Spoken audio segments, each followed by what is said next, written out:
BlackRock's fingerprints are all over the money in your bank account, even your retirement fund. Once you see how deep this goes, you can't unsee it. But here's where it gets personal for every American watching this. In April 2026, I pulled my own investment statements, something I honestly hadn't looked at closely in months. And what I found genuinely shocked me. 17 different holdings in my retirement account. BlackRock had a significant stake in 14 of them. Not as the company managing my account, they were literally partial owners of almost every stock I thought I owned. Apple, Microsoft, Tesla, even the small biotech companies I'd picked thinking I was diversifying away from the big players. And I'm not alone in this. BlackRock currently manages $10.6 trillion in assets. $10.6 trillion. I had to write that number down 3 times before it sank in. That's more money than Japan makes in an entire year. More than Germany and India's economies combined. It's larger than every country's GDP on Earth except ours and China's. Here's what blew my mind. Recent research shows BlackRock now holds voting shares in 88% of S&P 500 companies. When they vote their shares at company meetings, they're often the single largest voice in the room. Think about that. One company having a say in almost 9 out of every 10 major American corporations. Here's what that means in your daily life. When gas prices jumped 40% in early 2024, BlackRock owned major stakes in ExxonMobil, Chevron, and ConocoPhillips. When your grocery bill hit new records, they held significant positions in Walmart, Kroger, and Costco. When your rent went up, they had investments in the biggest landlords in the country. The Federal Reserve's own data shows that 3 firms, BlackRock, Vanguard, and State Street, control over $22 trillion in assets combined. That's almost as much as our entire national debt. And almost nobody stops to talk about what that actually means. These 3 companies have voting control in every major corporation that touches your life. Yet most Americans have no idea this is even happening. I've been tracking Wall Street for over 20 years, and I've never seen anything quite like what's happening with passive investing. BlackRock isn't just buying stocks like you and me. They're using something called passive investing to quietly take control of corporate America. And most people have no idea how this actually works.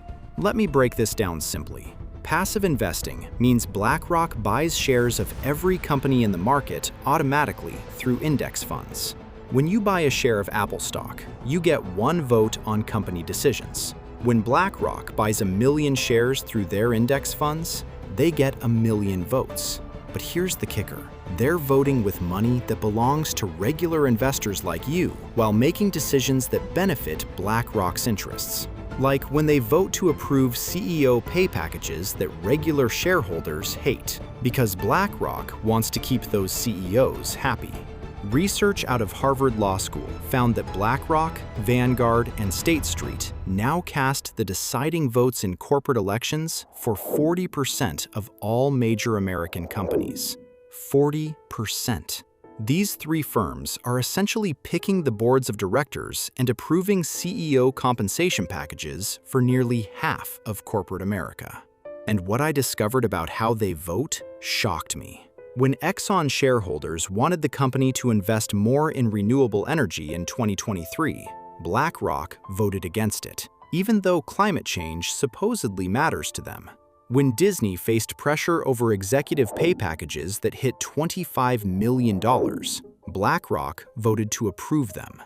When pharmaceutical companies wanted to raise insulin prices, BlackRock supported management every single time. Here's what really bothers me. They're using your retirement money to vote for higher drug prices that you'll pay for at the pharmacy. It's like funding your own mugging. The scale of this is hard to wrap your head around. These passive funds now control $15.7 trillion in assets. That's money from teachers' pensions, factory workers' retirement accounts, and grandparents' savings. But when voting time comes, those millions of individual investors get 0 say. BlackRock's executives make all the decisions.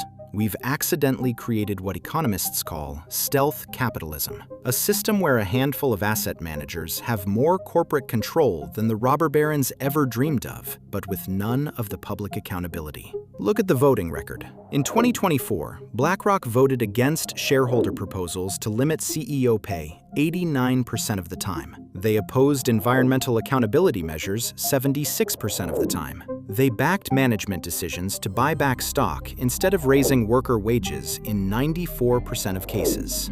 Your retirement savings, their votes. That's just how it works now. And most people saving for retirement have no idea.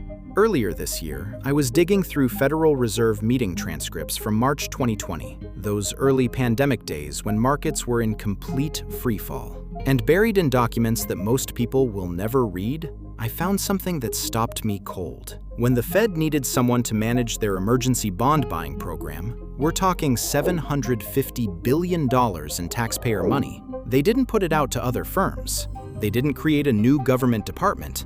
They handed the entire operation to BlackRock.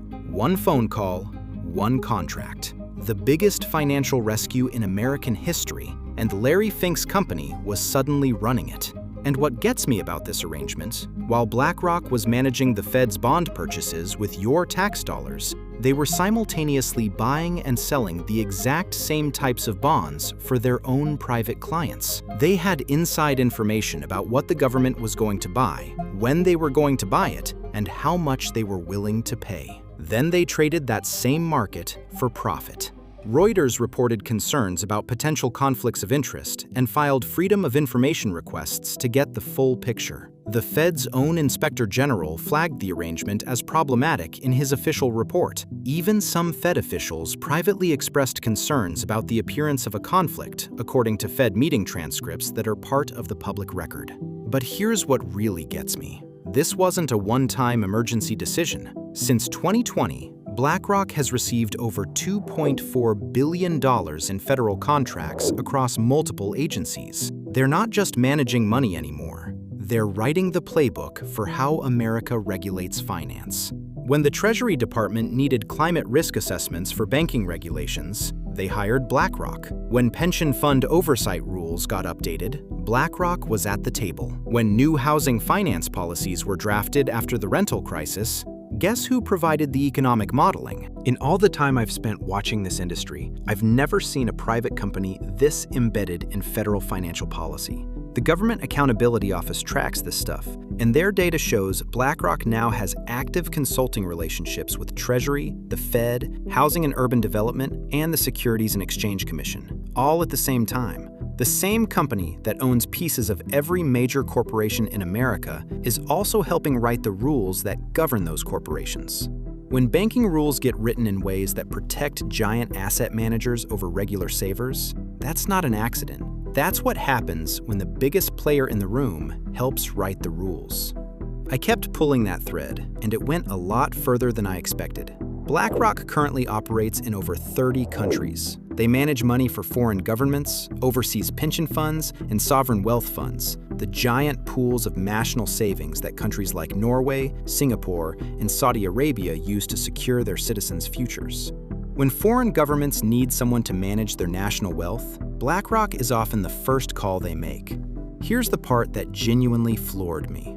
The European Central Bank hired BlackRock to run bond buying programs during their own financial crisis, almost identical to what the Fed did in 2020. Same arrangement, same conflict of interest concerns, same private firms sitting on both sides of the table. Except this time, it wasn't American taxpayer money, it was European, and the same questions about oversight followed them across the Atlantic. Think about what that means.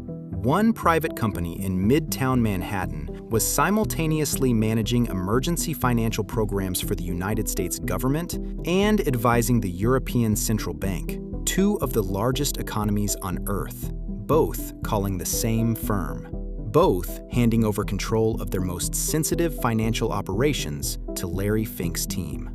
And then there's something called Aladdin. This is the part most people have never heard of, and honestly, it might be the most important part of this entire story. Aladdin is BlackRock's risk management software platform. Sounds boring, I know, but here's what it actually does.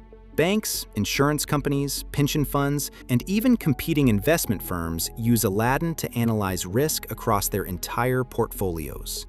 We're talking about an estimated $20 trillion in global assets being run through BlackRock's software system every single day. Assets that BlackRock doesn't even manage. They just see them. There is no precedent for this in the history of modern finance. BlackRock doesn't just own pieces of every major company in America. They have a window into the risk calculations of the entire global financial system. They can see what other firms are worried about before those worries become public. They can see where the stress points are before markets react.